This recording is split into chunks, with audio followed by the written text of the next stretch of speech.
kökte oylarga, sovchilarin qaytgan joylarga. Omadim berib Xudoyim, bugun boyman o'sha boylardan. Qo'lim yetar ko'kda oylarga, sovchilarin qaytgan joylarga. Omadim berib Xudoyim, bugun boyman o'sha boylardan.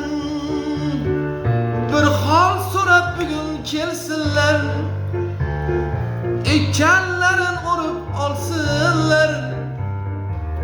Mana endi ko'rib qo'ysinlar, bugun boyman o'sha boylardan.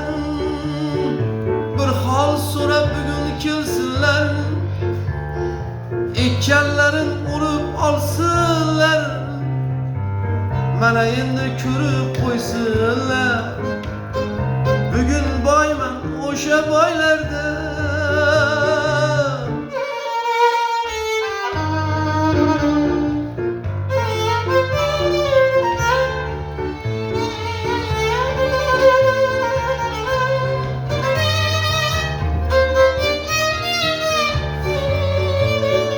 Sahnalarda baland parvozim, ko'kka yetar endi ovozim. Meni boyga tekkan tannozim, bugun boyman o'sha boylardan. Sahnalarda baland parvozim, ko'kka yetar endi ovozim. Meni boyga tekkan tannozim, bugun boyman o'sha boylardan.